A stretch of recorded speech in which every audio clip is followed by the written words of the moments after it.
The 2011 to 2014 Acura TSX Sport Wagon, a rather rare vehicle. I was an owner of a 2010 Acura TSX sedan. I really like the way this generation of the TSX looked. I don't like wagons. I'm not a wagon person. I never cared for wagons. It just looks like a hearse on wheels. However, the TSX Sport Wagon, this is one of the few where I truly like the design of it. I think it's a sharp looking vehicle. Leave your thoughts below in the comment section regarding the looks of the TSX Sport Wagon. But let's go ahead and let's get started with this video. I'm going to be talking about what this car is. I'm going to go through some basic specs, and I'm going to go through some interesting facts, and finally at the end I will talk about the different model year changes that happened with the TSX. But I'll tell you this right off the bat, the 2011 model years of the TSX actually got some additional refinement updates, meaning that they made the cabin a little bit quieter with the addition of some sound deadening materials and more insulation, things like that. So if you're in the market for a used TSX, try and buy a 2011 and up. Whether you get the wagon or the sedan, doesn't matter. It's just going to be a quieter and more refined vehicle. So that's the first thing. I'll just get that out of the way. All right, as I mentioned, 2011, that's when the Sport Wagon got introduced, and Acura claims it has crisp styling with added utility, and I can certainly agree with that. It is a good looking vehicle. This vehicle is supposed to offer CUV levels of cargo capacity. It's going to offer an available power actuated tailgate. When this vehicle first came out in 2011, the TSX Sport Wagon started at $30,960, and a Sport Wagon with the technology package, well, that's going to run you $34,610. Okay, now let's go ahead and let's transition over into some of these specs. So for the Sport Wagon, we have a new rear body design, of course, because it's a wagon, and it's going to be available with a power operated tailgate. You also have a unique high rigidity rear body structure with a special hoop style cross section. The Sport Wagon has different taillights than the sedan, which again I think looks really good. And the Sport Wagon is solely powered by a 2.4 liter naturally aspirated inline 4-cylinder engine. This is the engine that I had in my 2010 TSX. I did not buy the one with the V6, but the V6 was never available with the Sport Wagon, and I always thought that that was a missed opportunity. I thought that was a pretty poor choice because this is a larger, slightly heavier vehicle. This vehicle really would have shined if it came with that naturally aspirated 3.5 liter V6 engine. Not only does it sound amazing, but it's certainly a lot more powerful than this 4-cylinder, which produces 201 horsepower and 170 pounds-feet of torque. Now, don't get me wrong, it is a good engine, this 4-cylinder. I do enjoy it. It sounds pretty good for what it is. It is satisfying to ring it out and to rev it out, but it's just not a very quick car. Even my 2010 sedan, it was just a very slow car. It was fun to get on the paddles and to rev out the car, but yeah, speed is not where the TSX shined or where this 4-cylinder shined. This 4-cylinder is great in lighter weight applications. In a larger vehicle, especially like in this wagon, I would have really liked to see the V6 engine, but this 4-cylinder is mated to a 5-speed automatic transmission, and this TSX wagon can get 22 mpg in the city and 30 mpg out on the highway, or 25 mpg combined.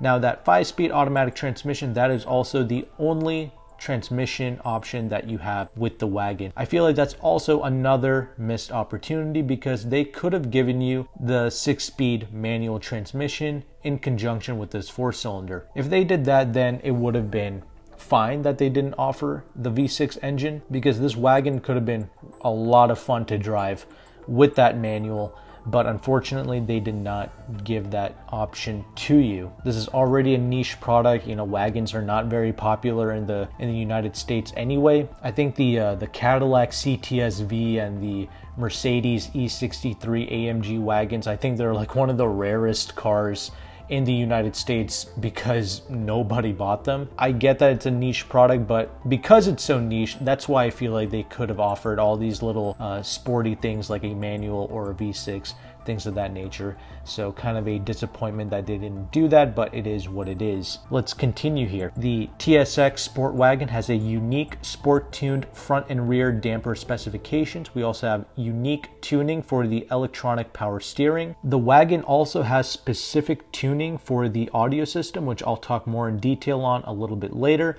We also have fold-down rear seats for expanded cargo carrying capacity. The total cargo area that you get with the seats folded down is 60.5 cubic feet, which is really rather good. We also have a hidden underfloor cargo area at the rear of the vehicle, which is an extra 2.4 cubic feet of space. There's also another hidden cargo area at the driver's side of the rear cargo area, and that's going to give you an additional 0.2 cubic feet of space. And as mentioned before, you have an available remote operated power tailgate. And I'll talk about other changes that happened in 2011, because in 2011 we saw some additional changes that affected both the sedan and the sport wagon. Well, because the sedan got a refresh, the sport wagon just happened to also get all of those same changes because, well, it just happened to get introduced for the 2011 model year. So the wagon adopts the same revised front styling with the new fog lights and all these little subtle exterior changes. The TSX sedan and the sport wagon in 2011 got a new chin spoiler and underfloor covers for improved aerodynamics. Once again, in regards to that NVH, we saw the use of acoustic glass front windshield and thicker side glass and increased use of insulation. So this is why I'm saying if you are in the market for a TSX, definitely go with the 2011s and up. And fuel economy also went up for the 2011 model years of the TSX because they utilized friction reducing technologies for the 2.4 liter 4-cylinder and the 3.5 liter V6 engines. And because of these friction reducing technologies, we actually saw a slight increase in fuel economy over the previous model years of the TSX. The 5-speed automatic transmission got a new revised programming that includes shift hold control and smart logic for the semi-manual operation when in drive. We also got a new automatic transmission heater assembly for the cold weather use with the 2.4 liter 4-cylinder engines, which is another change for the 2011 cars that the wagon also got. We also got updated 17-inch wheels. We saw an increased use of LED lighting. The rear view camera now has grid lines for TSX models that are equipped with the technology package. We saw improved navigation system functions and faster performance from this unit. Also, the technology packages of the TSX in 2011 got 60 gigabytes of HDD storage. The rear seat passengers got console mounted heating and air conditioning vents, so that's a great touch for the rear seat occupants. And we also saw thicker floor mats and additional interior insulation, again to help quiet the vehicle down. All changes made for the 2011 model years of the TSX sedan, which also got implemented in the wagon. So now that you know some of the interesting features and the specs, let's go ahead and let's talk about some other interesting facts now, shall we? The TSX Sport Wagon, it was meant to compete with things like the Audi A3 and A4 Avants, the BMW 328i Sports Wagon, and Volvo V50. So these were the vehicles that the Sport Wagon was supposed to compete against. These enthusiast products, they never seem to last very long, and the expected target market people, they just don't end up purchasing these products, which really sucks for the few enthusiasts that are participating in the new car buying economy. You know, we have less and less enthusiast products to choose from because in the past these types of products did not do so well. Okay, the buyer of a V6 model TSX, which is going to be the sedan, is expected to be an older person, approximately 38 years old. And of those 38-year-olds, they expect 80% of those buyers to be male, 60% of those people to be married with a household income of around $110,000. These are people that are extremely brand conscious and have an eclectic taste and interests. Now, for the buyers of the Sport Wagon, Acura expected them to be Gen X individuals, slightly older than the TSX sedan owners. Again, we discussed that they are going to be around 38 years old for the V6 buyers.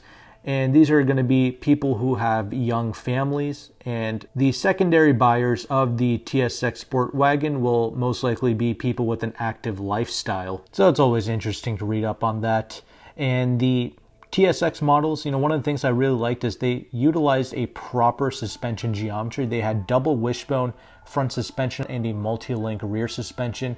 It's their excellent suspension geometries that made these vehicles so fun to drive. So even though they weren't the most powerful vehicles on the planet, I still enjoyed driving my personal TSX. However, I will say the TSX, at least the 2010 model that I had, the ride was a bit stiff, and the stiffer seats did not help in making it a comfortable experience when driving it. And the wagon also saw a slightly revised tuning and tweaking of the suspension, again because it's a different body style, it's a wagon, so it got a slightly different suspension tuning. The overall length of the wagon was around 189.2 inches long, and it was slightly taller than the sedan as well at 57.9 inches, but this can easily still fit in most people's garages, so that's very good. Another interesting fact is going to be the TSX Sport Wagon incorporates a unique high rigidity rear body structure with a special hoop style cross section. This robust build design is lightweight yet provides excellent body strength for impressive handling performance along with good crash safety. But another thing, the wagons also make use of dual mode dampers that are specifically calibrated for the vehicle. Once again, a different suspension tuning from the sedans. And the wagons only came with the 17-inch wheels, and that's perfectly fine because I wouldn't want to put larger wheels on the TSX, again because it is a stiffer vehicle. It's got a stiffer ride quality, so I would rather have the smaller wheels to make the ride as plush as possible. But the other thing is the 17-inch wheels look really good on the TSX sedan and the wagon. I was really impressed. I really enjoyed that. And the last fact that I want to talk about is going to be in regards to the audio system with the TSX wagon. So standard, we got a 7-speaker sound system with 360 watts, and this also came with a 8-inch subwoofer, but the ELS sound system is definitely where it's at, and that's certainly what you're going to want with these Acura products. The ELS sound system, it does sound genuinely pretty good. I had it in my 2010 TSX. It definitely wasn't bad for the time. So in 2011, the ELS surround sound system came with 10 speakers and 415 watts of power, but that's for the sedans. The wagon models actually got 460 watts of power, and this was a 10-speaker system. So just an interesting fact that I wanted you to know about.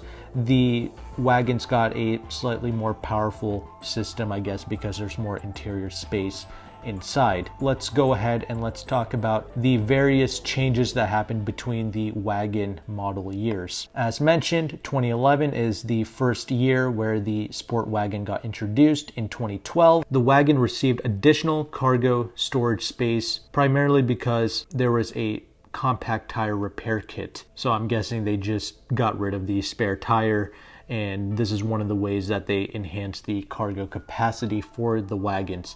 I would personally rather just have the spare tire, honestly. And in 2012, the TSX sedans got a special edition package. And in 2013 and 2014, we saw no new changes for the TSX. So hopefully you learned something from this video. Let me know your thoughts regarding this wagon. And if you are one of the few people that purchased this car, let us know in the comment section. Let us know how you like this car and what your ownership experience has been like. If you could do it all over again, would you still buy the TSX Sport Wagon?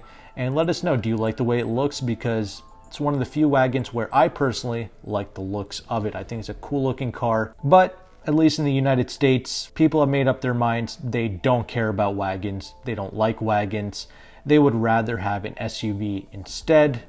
As you can see from the new car sales figures, people just go nuts for SUVs here. So nowadays in the new Acura lineup, the MDX is going to be like that sporty, cool Acura that you can get especially in the Type S version or model. But that's it for this video. I'll have the next video on the end screen here. It's going to be on the 2004 to 2008 TSX. Click on it and I will see you there.